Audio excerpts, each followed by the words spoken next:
Hello students, this is lecture 6 of transfer of property act और आज के lecture में हम डिस्कस करेंगे कंडीशनल ट्रांसफ़र। तो कंडीशनल ट्रांसफ़र में एक्चुअली में अगर आप ट्रांसफ़र कर रहे हैं किसी प्रॉपर्टी को, तो या तो आप उसको एब्सोल्युटली ट्रांसफ़र कर सकते हैं, तब आपको विदाउट लिमिटेशन राइट मिलेगा, और या तो आप उसको विद कंडीशंस कर सकते हैं, तब वो कंडीशन को कंप्लाई करना मैंडेटरी होगा। तो यहाँ पे कंडीशनल ट्रांसफ़र में हम दो टाइप की कंडीशंस पढ़ेंगे, प्रायर कंडीशन, सब्सिक्वेंट कंडीशन। इसके अलावा कोलैटरल कंडीशन भी होती हैं, लेकिन हम जिस पे हमारा फोकस रहेगा वो होगी prior condition and subsequent transfer. तो यहाँ पे प्रायर कंडीशन और प्रायर ट्रांसफ़र जो होगा उसमें हम डिस्कस करेंगे सेक्शन 25 और 26, और सब्सिक्वेंट में डिस्कस करेंगे 27 to 31। तो यहाँ पे इसके क्या इलस्ट्रेशन है, क्या रूल्स हैं, और साथ में इसके क्या केसेस हैं, वो सब हम एक साथ डिस्कस करेंगे। So let's begin the lecture.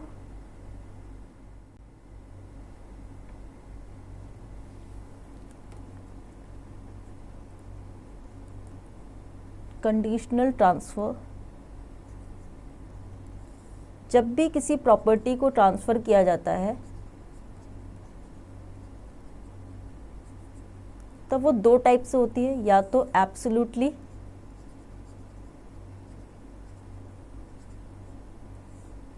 या फिर विद कंडीशंस। एब्सोल्यूट ट्रांसफ़र में आपको कोई लिमिटेशन नहीं होती है, किसी भी कंडीशन को फॉलो नहीं करना पड़ता है, और कंडीशन में ऑब्वियसली दो टाइप की कंडीशंस होती हैं जो मैंने डिस्कस करा आपसे, प्रायर और सब्सिक्वेंट। यहाँ पे तीसरी भी कंडीशन होती है कोलैटरल, जो कि साइमल्टेनियसली होती है। तो यहाँ पे प्रायर, सब्सिक्वेंट, कोलैटरल तीन कंडीशंस होंगी, जिसमें हमें फोकस करना है प्रायर कंडीशंस पे और सब्सिक्वेंट में। तो जब प्रायर कंडीशन होती है ट्रांसफ़र ऑफ प्रॉपर्टी में, इसमें हमें दो सेक्शन देखने हैं, सेक्शन 25 एंड 26, और सब्सिक्वेंट कंडीशन में देखना है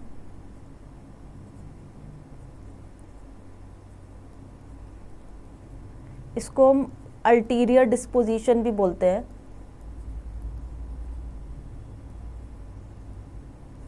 इसमें होगा सेक्शन 27, 28, 29, 30, 31। तो एक जनरल रूल ये है कि अगर कंडीशंस प्रायर हैं तो उनका कंप्लायंस जो है वो जितना हो सके उतना हो जाना चाहिए। तो यहाँ पे कंप्लायंस जितना हो सके उतना हो जाना चाहिए, इसको हम बोलते हैं doctrine of cypres. Doctrine of cypres हमारा है, जिसका मतलब है एज फार एज पॉसिबल या एज नियर एज पॉसिबल। तो जितना पॉसिबल हो, प्रायर कंडीशन अगर वैलिड और लॉफुल है, अगर प्रायर कंडीशन वैलिड और लॉफुल है, तो जितना पॉसिबल हो सके वो कंडीशन फॉलो हो जानी चाहिए। ज़रूरी नहीं है कि वो पूरी स्ट्रिक्टली उसका फॉलो हो। तो यहाँ पे सब्सटैंशियल कंप्लायंस भी चल जाएगा और ट्रांसफ़र हो जाएगा वैलिड। तो ये जो डॉक्ट्रिन ऑफ साइप्रस है ये दिया है सेक्शन 26 में। अब बात आती है उन प्रायर कंडीशंस की जिसके वजह से ट्रांसफ़र जो है वो वॉइड हो जाता है।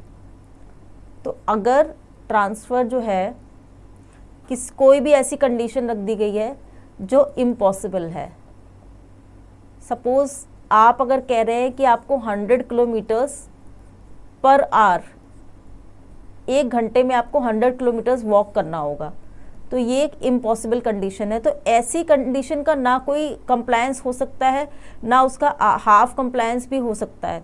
तो ये इम्पॉसिबल कंडीशन है। तो सेक्शन 25 कहता है कि अगर प्रायर कंडीशन ऐसी है जिसमें कि इम्पॉसिबल कंडीशन है,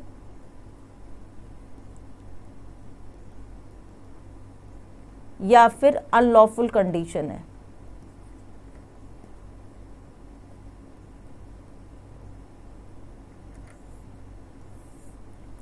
उन दोनों ही केस में ये ट्रांसफ़र हो जाएगा वॉइड।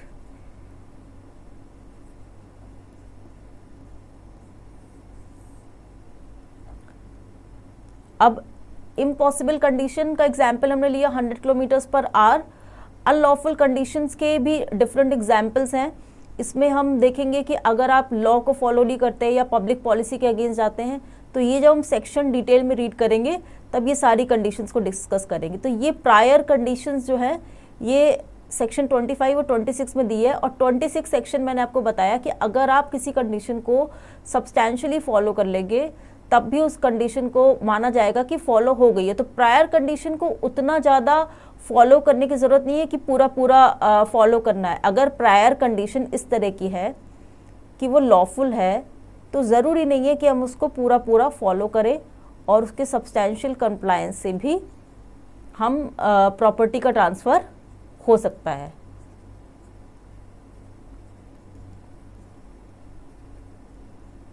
तो ये रूल इनकॉर्पोरेट है कि प्रायर कंडीशन अगर लॉफुल है और उसको हम सब्सटैंशियल कॉम्प्लायंस करें तो हो सकता है फॉलो। इस सेक्शन 26 में इनकॉर्पोरेट किया गया है, जिसको बोलते हैं डॉक्ट्रिन ऑफ साइप्रस। मैंने आपको बताया, मतलब एज फार एज पॉसिबल। इसका एक इलस्ट्रेशन हम ले लेंगे।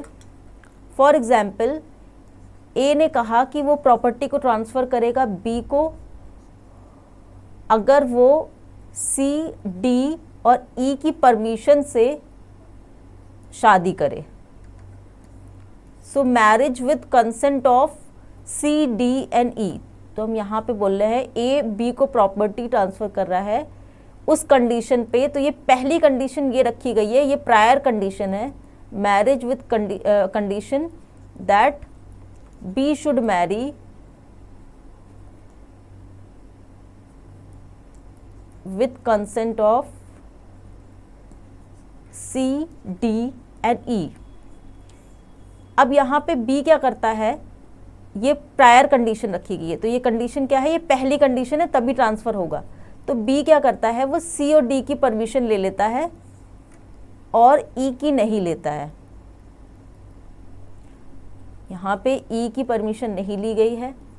तो इस केस में कहा गया है क्योंकि प्रायर कंडीशन लॉफुल थी और सब्सटैंशियल कंप्लायंस हो चुका है, जितना हो सकता था उतना सी और डी से पूछ लिया, ई से नहीं पूछा, कोई बहुत बड़ी फॉल्ट तो है नहीं। तो यहाँ पे ये ट्रांसफ़र हो जाएगा वैलिड, यानी कि प्रायर कंडीशन को स्ट्रिक्टली फॉलो करने की ज़रूरत नहीं है। जबकि सब्सिक्वेंट कंडीशन में हम देखेंगे उसका स्ट्रिक्टली फॉलो करना ज़रूरी है और उसके क्या इफेक्ट्स होते हैं वो हम सेक्शन में देखेंगे। तो पहले हम देख लेते हैं प्रायर कंडीशन। तो सेक्शन 25 पहले हम रीड करेंगे, फिर इसमें हम देखते हैं सेक्शन 25 में क्या क्या ग्राउंड्स हैं जहाँ से इम्पॉसिबल और अनलॉफुल कंडीशन बन रही है। तो section 25 says an interest created on a transfer of property and dependent upon a condition fails if the fulfillment of the condition is impossible or is forbidden by law or is of such a nature that if permitted it would defeat the provisions of any law or is fraudulent or involves or implies injury to the person or property of another or the court regards it as immoral or opposed to public policy। यहाँ पे section 25 जो है ये बात करता है void condition president की, यानी कि ये पहली ही कंडीशन को वॉइड बता रहा है कुछ सर्कमस्टांसेस में, और वो कंडीशन वॉइड हो जाती हैं जब उनका परफॉर्मेंस या तो इम्पॉसिबल हो जाता है या फिर अनलॉफुल हो जाता है। तो यहाँ पे इम्पॉसिबल का एग्जाम्पल ऑलरेडी मैंने आपको दिया है कि 100 किलोमीटर्स में अगर आप किसी से वॉक करने को कह रहे हैं तो that prior condition is a void condition. तो यहाँ पे ट्रांसफ़र वैलिड नहीं होगा, ट्रांसफ़र भी वॉइड हो जाएगा। इसके अलावा अनलॉफुल कंडीशंस अगर हम देखें तो अनलॉफुल कंडीशंस में 5 types of conditions are given section 25 में, जो कि पहली कंडीशन है अगर कोई ऐसी कंडीशन है, प्रायर कंडीशन ऐसी है which is forbidden by law, forbidden by law.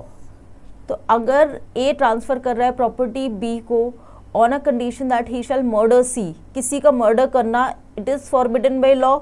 IPC में पनिशमेंट है, अगर आप किसी का मर्डर करें तो आपको पनिशमेंट होगा सेक्शन 302 और 304 में अकॉर्डिंगली। तो ये this is forbidden by law, this is prohibited by law. तो ऐसी प्रायर कंडीशन रख के अगर आप किसी को प्रॉपर्टी ट्रांसफ़र कर रहे हैं तो दैट ट्रांसफ़र इज़ वॉइड। अब इसमें हम सेकेंड कंडीशन देखते हैं, defeat the provisions of law. ऐसी कंडीशन जिससे कि लॉ की प्रोविजन जो है वो अपने आप ही डिफीट हो जाए।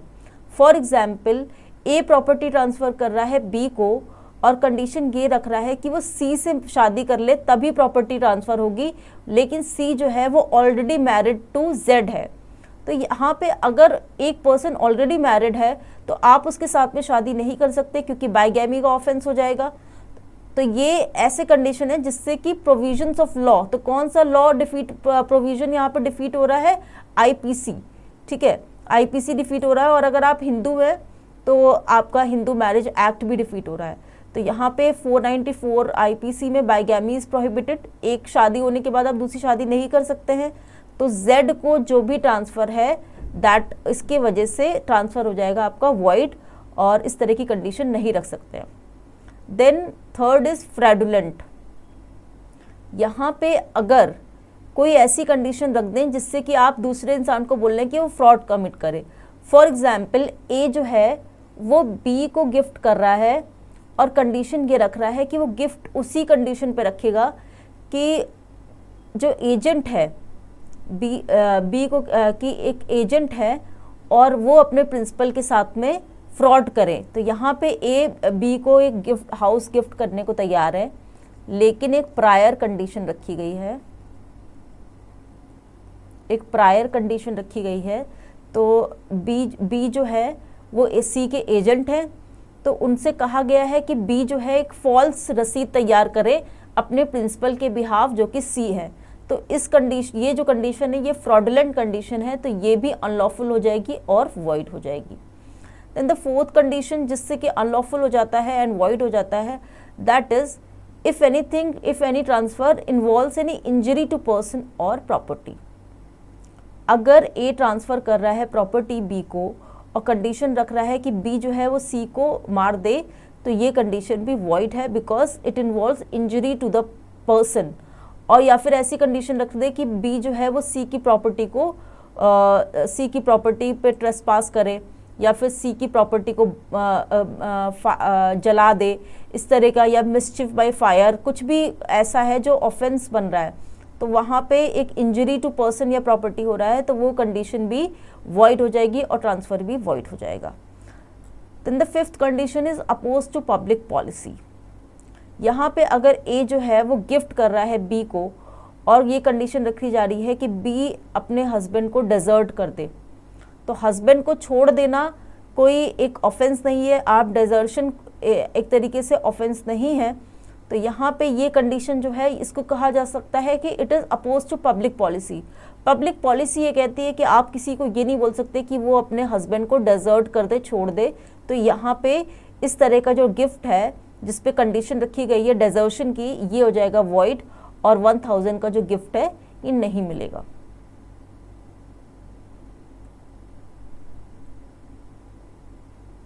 सेक्शन 26 जिसमें मैंने आपसे बताया था कि डॉक्ट्रिन ऑफ साइप्रस पे बेस्ड है, जिसका मतलब है as near as possible, and this is very important section. यहाँ से प्रीलिमिनरी में कई बार सिर्फ इतना क्वेश्चन आ जाता है कि डॉक्ट्रिन ऑफ साइप्रस कौन से सेक्शन में है, और मेंस से भी यहाँ पे क्वेश्चन बनता है। तो डॉक्ट्रिन ऑफ साइप्रस सेक्शन 26 में है, दिस इज़ वेरी इंपॉर्टेंट।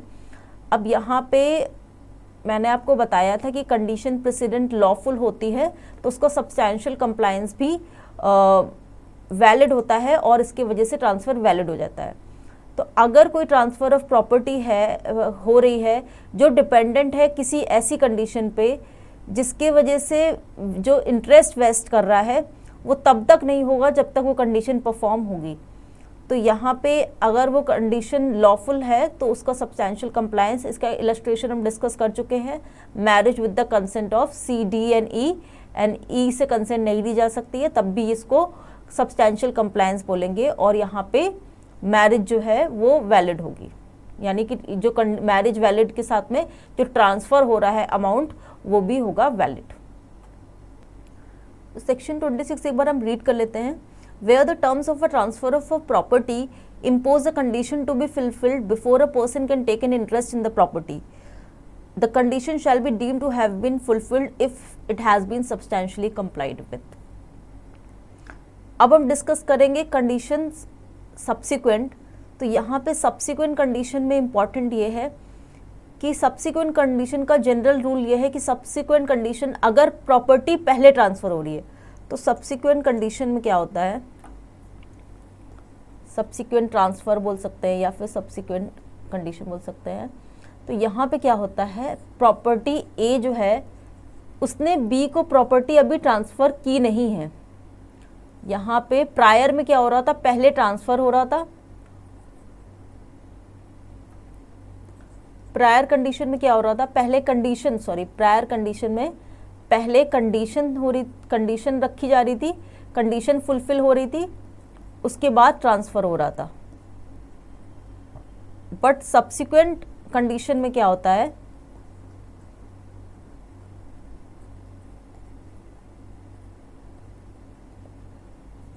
पहले ए जो है वो बी को प्रॉपर्टी ट्रांसफ़र कर देगा, यहाँ पे ट्रांसफ़र हो जाता है और कंडीशन बाद में फुलफिल करनी होती है, कंडीशन जो है वो बाद में आती है।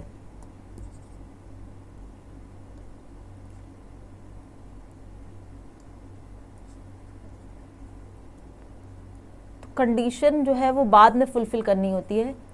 तो यहाँ पे इसका मतलब ये है कि यहाँ पे वेस्टिंग ऑफ इंटरेस्ट पहले हो जाता है और अगर कंडीशन फुलफिल नहीं हुई तो डाइवेस्टिंग यानी कि प्रॉपर्टी से आप बाहर होंगे वो बाद में होता है। तो हमने ट्रांसफर ऑफ प्रॉपर्टी एक्ट में रूल पढ़ा है कि law favours wasting of property and disfavors divesting of property। इसका मतलब क्या है कि पहले होगी वेस्टिंग फिर होगी डाइवेस्टिंग, और डाइवेस्टिंग तभी होगी जब जो कंडीशन आप सब्सिक्वेंट रख रहे हैं वो फुलफिल नहीं हुई। तो यानी आपको प्रॉपर्टी में ट्रांसफरी को यहाँ पे हिस्सा मिल चुका है और अगर उसने कंडीशन फुलफिल नहीं करी तब उसका हिस्सा जो है वो चला जाएगा उस प्रॉपर्टी से। इसीलिए लॉ ये कहता है कि अगर आप किसी को प्रॉपर्टी वेस्ट कर रहे हो और फिर आप कंडीशन रख रहे हो कि ये प्रॉपर्टी ये कंडीशन फुलफिल करने पे डाइवेस्ट हो जाएगी, तो ये कंडीशन होनी चाहिए स्ट्रिक्टली फुलफिल। क्योंकि स्ट्रिक्टली फुलफिल क्यों नहीं चाहिए, यहाँ सब्सटेंशियल कंप्लायंस क्यों नहीं होना चाहिए, स्ट्रिक्टली फुलफिल इसलिए होनी चाहिए क्योंकि आपने ऑलरेडी किसी को प्रॉपर्टी दे दी है, वेस्टिंग ऑफ इंटरेस्ट हो गया है। ट्रांसफर ऑफ प्रॉपर्टी एक्ट कहता है कि अगर आपने किसी को प्रॉपर्टी दे दी है तो उसके पास वो राइट रहना चाहिए, वेस्टिंग ऑफ इंटरेस्ट को लॉ फेवर करता है। तो यहाँ पे इसीलिए डाइवेस्टिंग को प्रोहिबिट करने के लिए इस कंडीशन का स्ट्रिक्टली फुलफिल होना ज़रूरी है। तो एक बार हम देख लेते हैं सेक्शन 27 क्या कह रहा है। तो ये जो सेक्शन है ये एक सिचुएशन को बनाता है जिससे कि सेकंड ट्रांसफ़र तब इफ़ेक्ट होता है जबकि पहली कंडीशन का फेलियर हो, यानी कि यहाँ पे दो इंटरेस्ट क्रिएट होते हैं, यहाँ पे दो इंटरेस्ट क्रिएट हो रहे हैं, इंटरेस्ट 1 एंड इंटरेस्ट 2। यानी property transfer of property is actually what, it is a transfer of interest in a property. तो यहाँ पे दो टाइप के इंटरेस्ट हैं जो कि एक ट्रांजैक्शन में है। तो यहाँ पे कहा जा रहा है कि पहले failure of the first interest, अगर ये इंटरेस्ट जो है ये फेल होता है तो सब्सिक्वेंट इंटरेस्ट जो है उसका इफेक्ट आएगा, यानी कि सब्सिक्वेंट इंटरेस्ट जो है वो सब्सिक्वेंट इंटरेस्ट को हम प्रायोरिटी देंगे। अब यहाँ पे फेलियर ऑफ फर्स्ट ज़रूरी नहीं है उसी तरीके से हो जैसे कि ट्रांसफरर ने कहा है। तो यहाँ पे हम एग्जाम्पल से समझेंगे। तो इसके पहले एग्जाम्पल से पहले एक बार हम सेक्शन 27 रीड कर लेते हैं, और सेक्शन 27 की पहले हम हेडिंग रीड करेंगे because this section is one of the most important section. Preliminary से इससे बहुत क्वेश्चन आता है। Conditional transfer to one person coupled with transfer to another on failure of prior disposition. तो यहाँ पे ये बेसिकली सेक्शन 27 एक डॉक्ट्रिन ऑफ एक्सीलरेशन है, ये उसको इनकॉर्पोरेट करता है। तो यहाँ पे क्वेश्चन प्रीलिमिनरी में डायरेक्ट ये भी आ जाता है कि डॉक्ट्रिन ऑफ एक्सीलरेशन किस सेक्शन में है, तो that is given in section 27। अब हम रीड कर लेंगे section 27। Where on a transfer of property an interest there is created in favour of one person and by the same transaction an ulterior disposition of the same interest is made in favour of another. If the prior disposition under the transfer shall fail, the ulterior disposition shall take effect upon failure of the prior disposition, although the failure may not have occurred in the manner contemplated by the transferor. But where the intention of the parties to the transaction is that the ulterior disposition shall take effect only in the event of the prior disposition failing in a particular manner, the ulterior disposition shall not take effect unless the prior disposition fails in that manner. तो यहाँ पे एक property transfer हो रही है और यहाँ एक इंटरेस्ट ऐसा क्रिएट हो रहा है उस ट्रांजेक्शन में, जो सब्सिक्वेंट ट्रांसफ़र है वो दूसरे के फेवर में हो रहा है, लेकिन यहाँ पे प्रायर डिस्पोजिशन फेल होगा, तभी जो अल्टीरियर डिस्पोजिशन है उसमें प्रॉपर्टी ट्रांसफ़र होगी, अल्टीरियर डिस्पोजिशन तभी इफेक्ट लेगा। तो यहाँ पे फेलियर ज़रूरी नहीं है कि जैसा ट्रांसफरर ने कहा है उसी तरीके से हो, वो दूसरी तरीके से भी हो सकता है। लेकिन अगर ट्रांसफरर ने कहा है कि पहला इंटरेस्ट जो फेल हो रहा है वो उसी तरीके से होना चाहिए जैसा कि ट्रांसफरर ने कहा है, तो जब तक उसी तरीके से नहीं हुआ है तब तक अल्टीरियर डिस्पोजिशन जो है वो उसका इफ़ेक्ट नहीं होगा।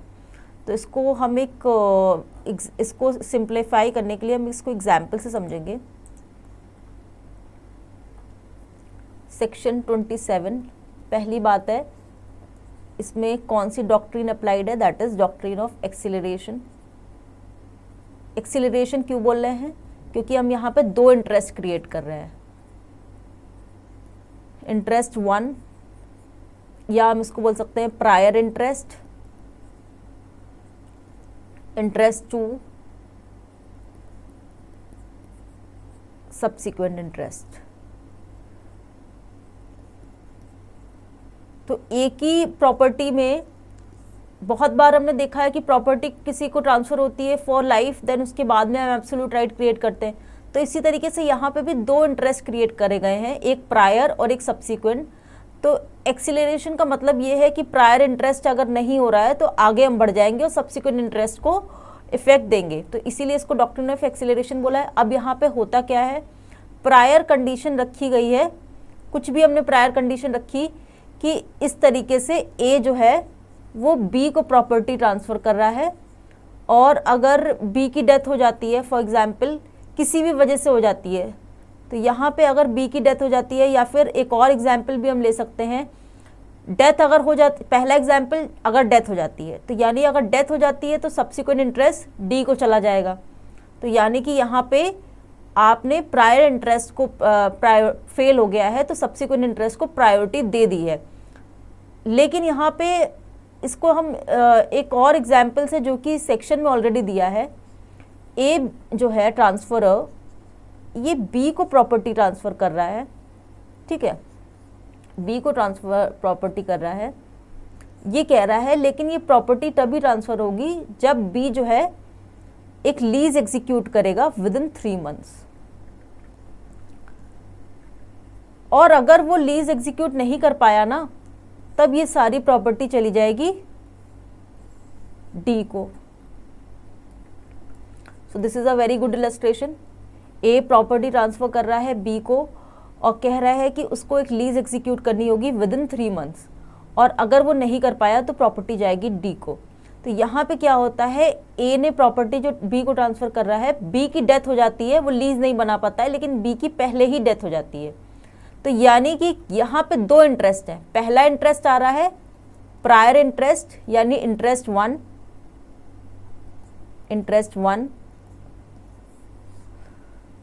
तो बी को आ रहा है, बी पे क्रिएट हो रहा है इंटरेस्ट 1 प्रायर इंटरेस्ट, और डी पे क्रिएट हो रहा है सब्सिक्वेंट इंटरेस्ट।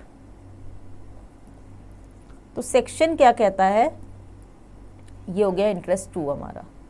तो सेक्शन क्या कहता है कि अगर किसी वजह से प्रायर इंटरेस्ट फेल हो जाए तो सब्सिक्वेंट इंटरेस्ट को हमें इफेक्ट देना है, और ज़रूरी नहीं है प्रायर इंटरेस्ट उसी तरीके से फेल हो रहा है और जैसा कि ट्रांसफरर ने कहा है वो दूसरी तरीके से भी फेल हो गया, तब भी सब्सिक्वेंट ट्रांसफरी को इंटरेस्ट मिलेगा। तो ए जब बी से कह रहा है कि उसको लीज एग्जीक्यूट करनी होगी 3 महीने में, उसको प्रॉपर्टी, वो इंटरेस्ट क्रिएट हो रहा है, प्रॉपर्टी दे रहा है, लेकिन अगर वो नहीं कर पाया तब प्रॉपर्टी डी को चली जाएगी। ठीक है, तो यानी यहाँ पे इस एग्जाम्पल में बी की डेथ हो जाती है पहले ही, वो लीज एग्जीक्यूट नहीं कर पाता है, but B dies before D.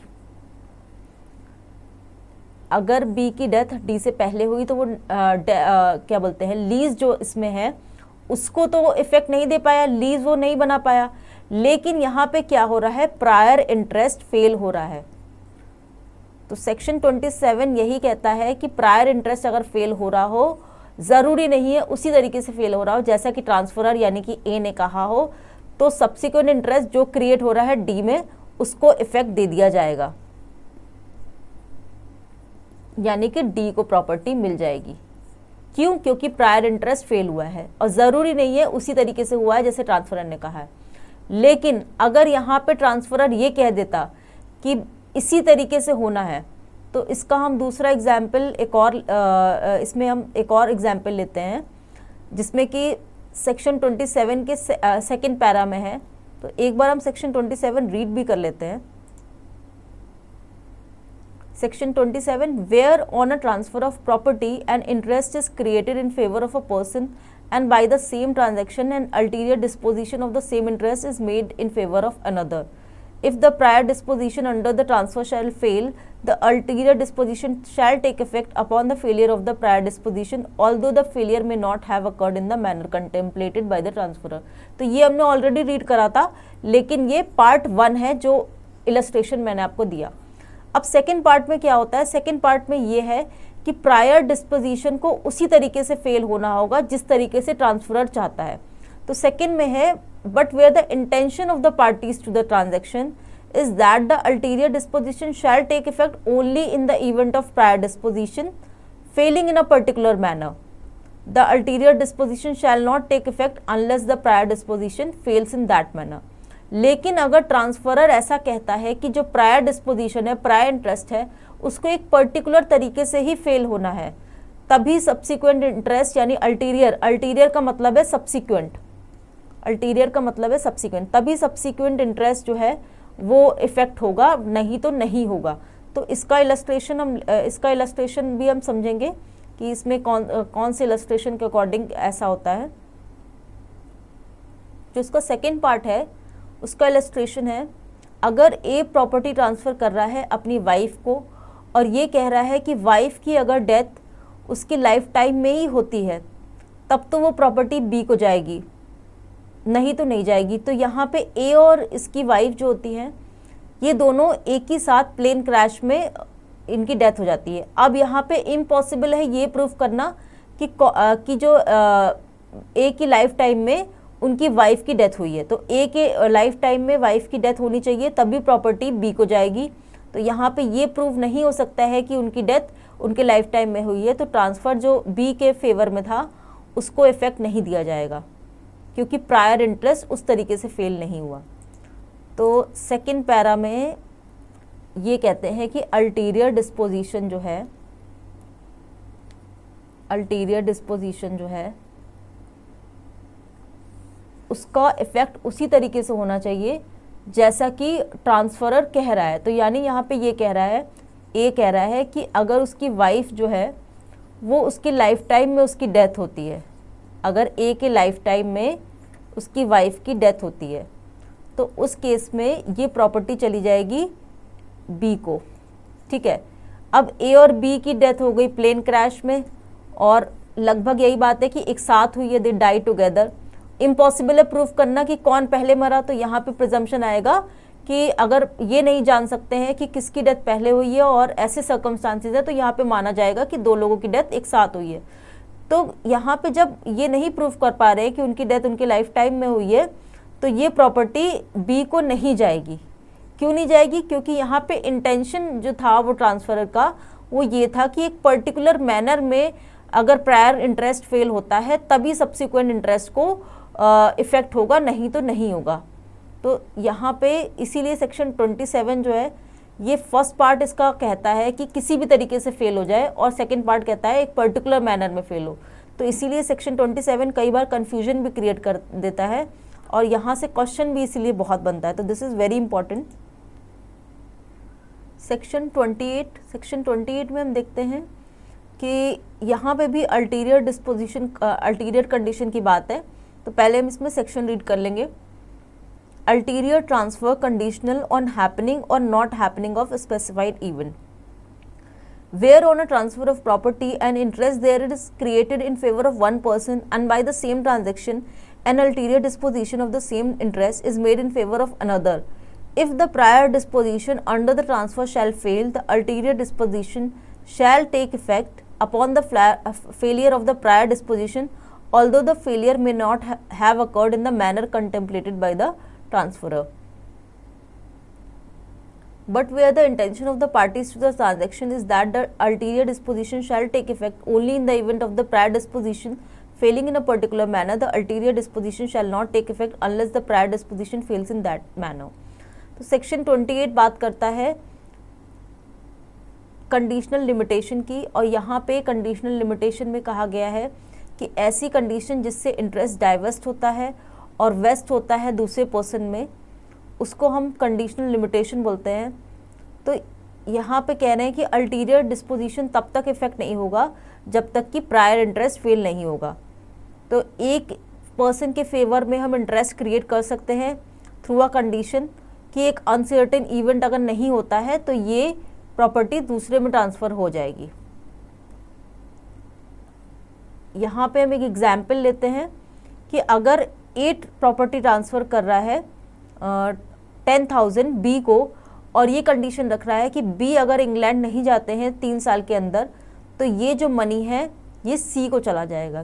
तो यहाँ पे जो ट्रांसफ़र ऑफ मनी 10,000 है ये एक अल्टीरियर ट्रांसफ़र है, और ये तभी इफ़ेक्ट होगा जबकि prior transfer A to B जो है वो फेल हो जाता है। तो अगर ए इंग्लैंड नहीं जाते हैं 3 साल तक तो मनी जो है वो सी को नहीं जाएगा, और नहीं तो वो अगर बी इंग्लैंड नहीं जाते हैं तो वो सी को पास हो जाएगा इंटरेस्ट। तो यहाँ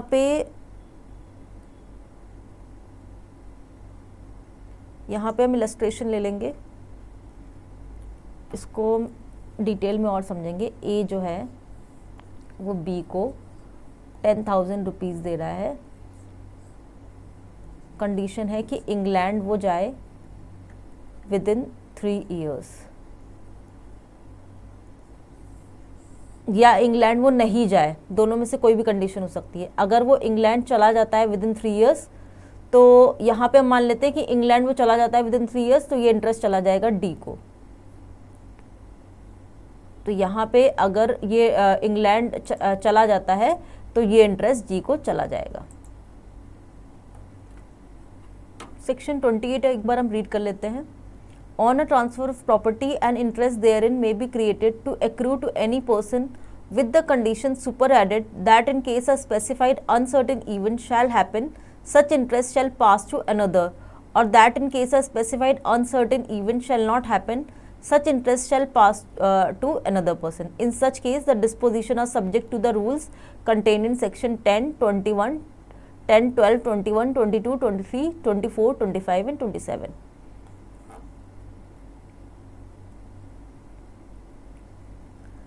अब हम डिस्कस करेंगे सेक्शन 29, जिसमें कि फुलफिलमेंट ऑफ कंडीशन सब्सिक्वेंट को बताया गया है।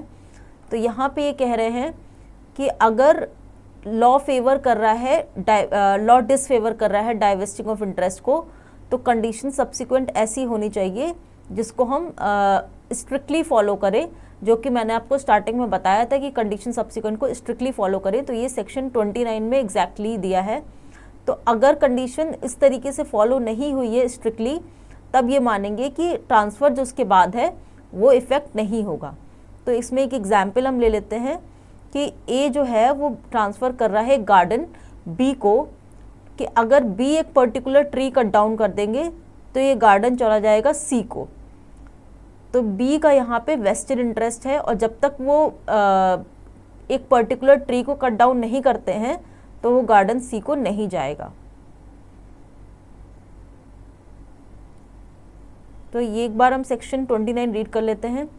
An ulterior disposition of the kind contemplated by the last preceding section cannot take effect unless the condition is strictly fulfilled.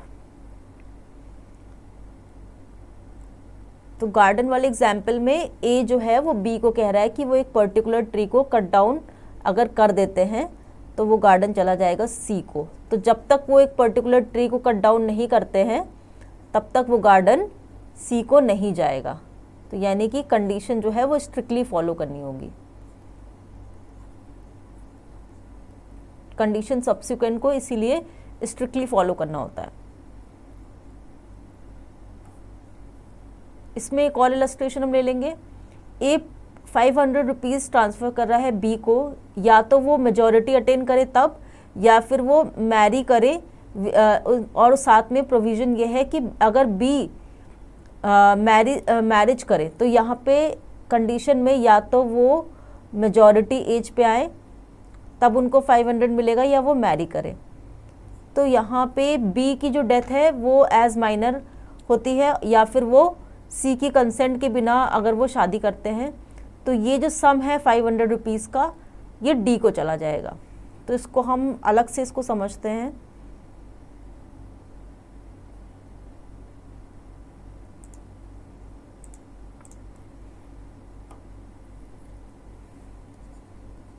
ए जो है वो बी को 500 रुपीज़ ट्रांसफ़र कर रहा है, ठीक है, और ये कह रहा है कि अगर वो मेजॉरिटी एज पे आते हैं या फिर वो मैरी करते हैं विद कंसेंट ऑफ सी। तो पहली कंडीशन ये है यहाँ पे कि वो कंसेंट, सी की कंसेंट लेते हैं शादी के टाइम पे। तो अगर यहाँ पे दूसरी कंडीशन हम ये माने, पहली बात ये रखी गई कि अगर बी की डेथ हो जाती है as minor, if B dies as minor, या फिर वो सी की कंसेंट के बिना मैरी विदाउट कंसेंट ऑफ सी,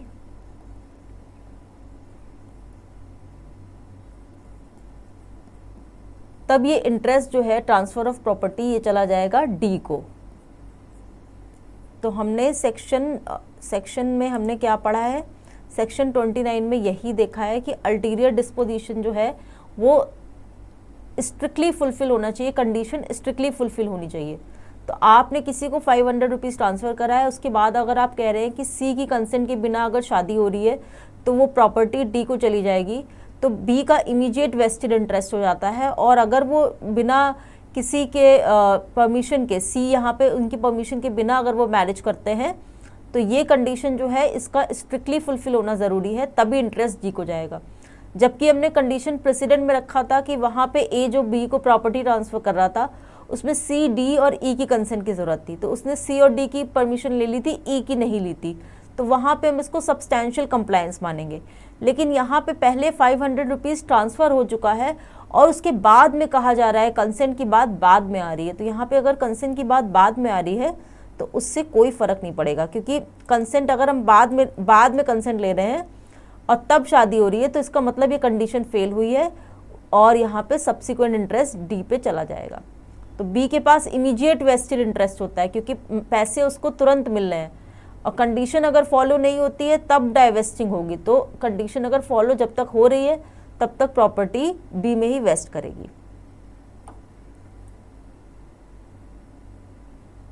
अब सेक्शन 30 हम देखेंगे। सेक्शन 30 कहता है prior disposition not affected by invalidity of ulterior disposition. तो यहाँ पे सेक्शन 30 कहता है कि if the ulterior disposition is not valid, prior disposition is not affected by it.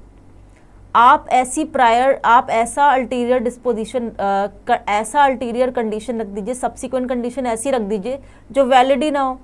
तो हमने सेक्शन 25 में देखा था कि प्रायर कंडीशन अगर आप इम्पॉसिबल या अनलॉफुल रख रहे हैं, अगर आप 100 किलोमीटर्स किसी को वॉक करने के लिए एक आवर में कह रहे हैं तो वो तो कंडीशन वैलिड ही नहीं है, तो उसके हिसाब से सब्सिक्वेंट इंटरेस्ट इफेक्ट ही नहीं होगा। अब उसी तरीके से अगर सब्सिक्वेंट इंटरेस्ट इस तरीके से रख देते हैं यहाँ पे, दिस इज़ वेरी इंपॉर्टेंट, यही एग्जाम्पल क्योंकि हम प्रायर कंडीशन में पढ़ेंगे और यही एग्जाम्पल हम सब्सिक्वेंट इंटरेस्ट में पढ़ेंगे। तो अगर ए एक फार्म ट्रांसफ़र कर रहा है बी को फॉर हर लाइफ, और उसके बाद कह रहा है कि अगर वो अपने हस्बैंड को डेजर्ट कर देती हैं तो ये इंटरेस्ट चला जाएगा सी को। तो यहाँ पे बी को ये फार्म इस तरीके से मिलेगा पूरी लाइफ के लिए जैसे कि कंडीशन रखी ही नहीं गई थी।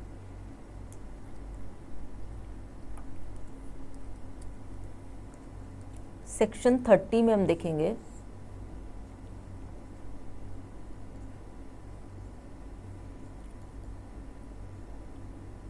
यहाँ पे बात आ रही है सब्सिक्वेंट इंटरेस्ट की, सब्सिक्वेंट डिस्पोजिशन की, या इसको हम बोल सकते हैं अल्टीरियर डिस्पोजिशन। इस सेक्शन को हम कंपेयर करेंगे सेक्शन 25 से ताकि डाउट क्रिएट ना हो। तो यहाँ पे ए एक प्रॉपर्टी ट्रांसफ़र कर रहा है, एक फार्म ट्रांसफ़र कर रहा है बी को फॉर हर लाइफ, ठीक है, एक फार्म ट्रांसफ़र हो रहा है और वो ये कह रहा है कि वो उसके पास रहेगा। उसकी सब्सिक्वेंट कंडीशन ये रख दी जाती है कि अगर उन्होंने अपने हस्बैंड को डेजर्ट करा, तब ये जाएगा डी के पास में। तो यहाँ पे इस तरह की कंडीशन, अगर आप किसी को बोल रहे हैं कि हस्बैंड को डेजर्ट करना, तो ये वैलिड ही नहीं है। यहाँ पे क्या हो रहा है, प्रायर कंडीशन तो वैलिड है, यानी वेस्टिंग ऑफ इंटरेस्ट हो चुका है, तो लॉ फेवर करता है वेस्टिंग ऑफ इंटरेस्ट को। तो प्रायर कंडीशन तो वैलिड है लेकिन सब्सिक्वेंट कंडीशन इनवैलिड है।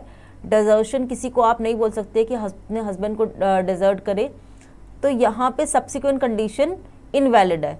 लेकिन अगर सब्सिक्वेंट कंडीशन इनवैलिड है, वॉइड है या अनलॉफुल है, यहाँ पे अनलॉफुल है, तो इससे प्रायर इंटरेस्ट पे कोई फ़र्क नहीं पड़ता है क्योंकि यहाँ पे ऑलरेडी किसी में इंटरेस्ट वेस्ट कर चुका है। तो यहाँ पे ये प्रायर इंटरेस्ट जो है, ए प्रॉपर्टी फार्म ट्रांसफ़र कर रहा है बी को फॉर हर लाइफ, ये रहेगा वैलिड, तो ये वैलिड रहेगा प्रायर इंटरेस्ट।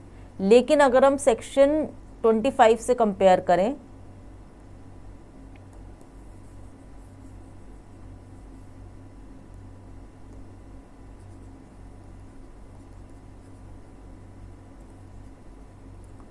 इसको हम सेक्शन 25 से कंपेयर करें तो 25 में कहा जा रहा था कि ए जो है वो बी को तभी प्रॉपर्टी ट्रांसफ़र करेगी जब बी अपने हस्बैंड को डेजर्ट करे।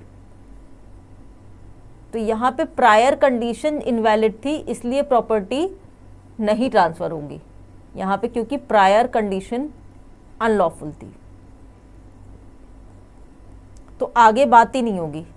लेकिन जो सेक्शन 30 में हम देखेंगे, यहाँ पे प्रायर इंटरेस्ट जो है ये वैलिड है और सब्सिक्वेंट इंटरेस्ट अनलॉफुल है, क्योंकि ऑलरेडी प्रॉपर्टी बी में जा चुकी है, वेस्टिंग ऑफ इंटरेस्ट हो चुका है। तो सब्सिक्वेंट कंडीशन अगर आप अनलॉफुल रख भी देते हैं तो उससे प्रायर इंटरेस्ट पे कोई फ़र्क नहीं पड़ेगा, प्रायर डिस्पोजिशन पे कोई भी फ़र्क नहीं पड़ेगा। अब हम देखेंगे सेक्शन 31। सेक्शन 31 में दिया है ऐसी कंडीशन जो कि किसी की लाइफ के लिए हमने इसको अगर इंटरेस्ट दिया है और वो इंटरेस्ट वो कंडीशन वो फॉलो नहीं करे तो ये इंटरेस्ट वापस से ट्रांसफरर में रिवर्ट कर जाएगा। यानी कि इसको हम एक बार पहले रीड कर लेते हैं। Condition that transfer shall cease to have effect in case specified uncertain event happens और डज नॉट हैपन। तो section 31 says subject to the provisions of section 12 on a transfer of property and interest therein may be created with the condition superadded that it shall cease to exist in case a specified uncertain event shall happen or in case a specified uncertain event shall not happen। तो यहाँ पे हम इसको section 28 से compare भी कर सकते हैं, वहाँ पे किस तरीके से अल्टीरियर डिस्पोजिशन इफेक्ट नहीं ले रहा था।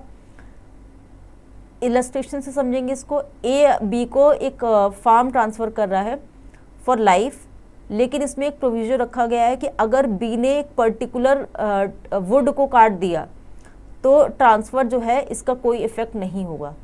तो बी यहाँ पे अगर वुड को काट देता है तो जो बी है वो अपना लाइफ इंटरेस्ट खो देगा, यानी कि ये इंटरेस्ट चला जाएगा वापस ए पे। अब अगर हम सेक्शन 28 से कंपेयर करें तो सेक्शन 28 में दिया था कि अगर ए ट्रांसफ़र कर रहा है property to B for life और बी, कंडीशन ये रखी गई कि बी अगर एक सर्टेन वुड कट कर देगा तो ये ट्रांसफ़र चला जाएगा डी पे। तो यहाँ पे एक थर्ड पर्सन पे इंटरेस्ट जा रहा था, लेकिन जो सेक्शन 31 है यहाँ पे 31 और 28 में यही डिफरेंस है कि यहाँ पे इंटरेस्ट वापस ट्रांसफरर के पास जा रहा है। तो इसको हम फिर से समझेंगे सेक्शन 31 को विद इलस्ट्रेशन। तो ए यहाँ पे बी को एक फार्म ट्रांसफ़र कर रहा है, ठीक है, और ये फार्म हो रहा है फॉर लाइफ। यहाँ पे कंडीशन रखी गई है कि अगर एक पर्टिकुलर वुड जो है वो बी कट डाउन कर दे तो बी के पास कोई इंटरेस्ट नहीं रहेगा, बी को लाइफ इंटरेस्ट नहीं मिलेगा, टर्मिनेट हो जाएगा, life interest will be terminated. तो इसका मतलब ये है कि ये इंटरेस्ट वापस से किसके पास जाएगा, ए के पास, ट्रांसफरर के पास, it will revert back to transferor.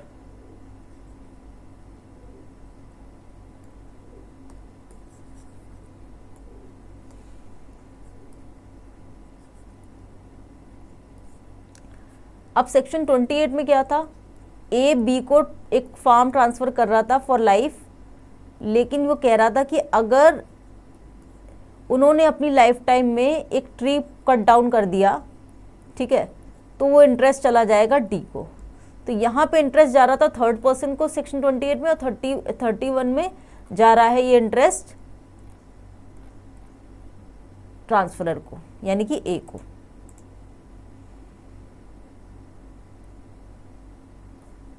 उसी तरीके से इंग्लैंड वाला एग्जाम्पल यहाँ पे ले लेंगे। ए अगर एक फार्म ट्रांसफ़र कर रहा है बी को और कंडीशन रख रहा है कि बी को इंग्लैंड नहीं जाना होगा विद इन 3 ईयर्स, तो सेक्शन 28 में क्या था, 3 ईयर्स तक अगर वो इंग्लैंड नहीं जाएंगे तो ये इंटरेस्ट किसी और में चला जा रहा था, लेकिन यहाँ पे इंटरेस्ट बी में सीज हो जाएगा और यहाँ पे इंटरेस्ट वापस चला जाएगा ए में।